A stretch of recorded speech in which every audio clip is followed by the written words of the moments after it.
Everyone, আসসালামু আলাইকুম। সবাই কেমন আছেন? আজকে আমি আপনাদের সাথে আবারও একটা নতুন ভিডিও নিয়ে চলে আসলাম। অনেকদিন পর ছেলেটা আমাকে বলতেছে, মাম্মা একটু লুডুস খেতে ইচ্ছা করতেছে, একটু লুডুস রান্না করে দাও। এই তো ছেলের যে বলা সেই কাজ। ও বলতে দেরি, আমার রান্না করে দিতে দেরি নেই, কারণ আমার ছেলে আমার কাছে খাইতে চাইবে, এটাই স্বাভাবিক।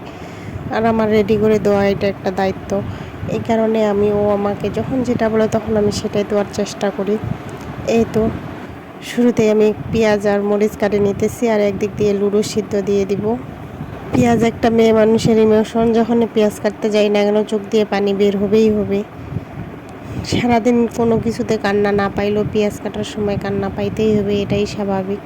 এই তো আমি সুন্দর করে পেঁয়াজ আর মরিচ কাটে নিতেছি, আর একদিকে আমি লুডুসগুলো সিদ্ধ দিয়ে দিলাম।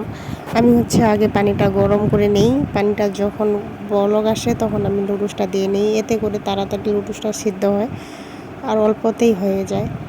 এই তো আমি একটু একটু করে উঠায় দেখতেছি আমার লুডুসটা হয়েছে নাকি, কারণ আমার চুলকানির অভ্যাস আছে। একটু একটু করে নাড়াচাড়া না করলে আমি শান্তিই পাই না। এই তো কত তাড়াতাড়ি লুডুসের পানিটা টানে নিতেছে। আমি একটু নাড়াচাড়া দিতেছি, কারণ ম্যাজিক চুলায় বেশিক্ষণ রাখলে নিচ দিয়ে লাগে যায়। এই তো নাড়াচাড়া দিতে দিতে আমার লুডুস হয়ে গেছে, সব পানিটা টানে নিছে। এখন আমি একটা প্যানের মধ্যে কিছুটা পরিমাণ তেল দিয়ে দিব। তেলটা একটু গরম হয়ে গেলে এখানে আমি মরিচ আর পেঁয়াজ কুচি দিয়ে দিব। এখন ভালোভাবে নাড়াচাড়া করব, কারণ আমি নাড়তে অনেক ভালোবাসি। একটু পরপর নাড়া দেওয়া আমার স্বভাব। আরেকদিকে আমি লুডুসগুলা ভালো করে পানিতে ধুয়ে নিব। লুডুসগুলা ধুইলে কিন্তু ঝরঝরা হয়, কিন্তু লুডুসের যে একটা স্বাদ আছে বা একটা ভিটামিন আছে, ওই ভিটামিনটা চলে যায়।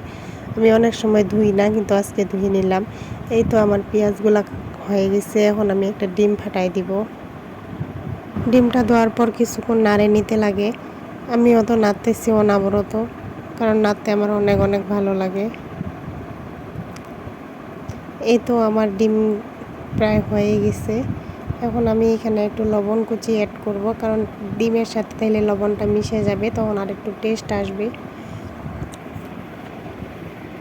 এখন আমি লুডুসগুলো ঢালে দিলাম। এখন এখানে ভালোভাবে নাড়তে লাগবে। আমার লুডুসগুলো ধোয়ার কারণে কি পরিমাণ ঝরঝরা হয়েছে যা বলার মতো না। দেখলেই বোঝা যাচ্ছে একটার সাথে আরেকটা লাগে না। এই লুডুসটা খাইতে অনেক ভালো লাগে, কিন্তু স্বাদ খুব একটা থাকে না। এখন আমি মশলাটা দিয়ে দিলাম। আমি সব মশলাগুলাই দিয়ে দিতেছি, কারণ 3টা লুডুসের সাথে 3টা মশলাই দিব।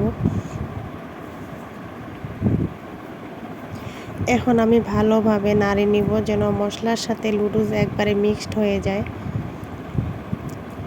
লুডুস পছন্দ করে না এমন কম মানুষই আছে, কিন্তু আমাদের বাসায় আমার শ্বশুর লুডুস খায় না, কয় এগুলা কি চেরার মতো লাগে।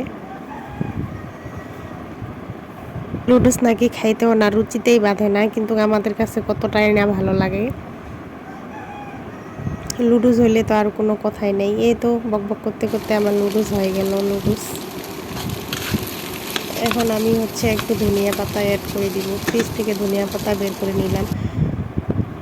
এগুলা নতুন ধনিয়া পাতা। এগুলা যে কোনো জিনিসে দিলে এত পরিমাণ ঘ্রাণ হয় আর এত পরিমাণ ভালো লাগে জিনিসটা খাইতে। আগে আমি ধনিয়া পাতা খাইতাম না, কিন্তু এখন আমার ধনিয়া পাতার ঘ্রাণটাও অনেক ভালো লাগে। যে ধনিয়া পাতা দেওয়ার জন্য স্বাদটাই চেঞ্জ হয়ে গেছে। এখন আমি শাশুড়ি মায়ের শোকেস থেকে একটা চুপচুপ করে বাটি বের করছি। এটা বাটির অনেক দাম গাইস। মজার ব্যাপার হলো, এই বাটিটা আমার স্বামী যখন জন্ম হয়নি তার আগের এতদিনের স্মৃতি ধরে রাখছে। এই জিনিসটা ধরলে তো আমাকে একটু বকা দিবেই। আমি তাও লুডুসটা বাইট করছি, তা আমাকে বলতেছে যে আরও তো বাটি ছিল, ওগুলা চোখে দেখিস নাই, এত দামি জিনিসটা বের করছিস।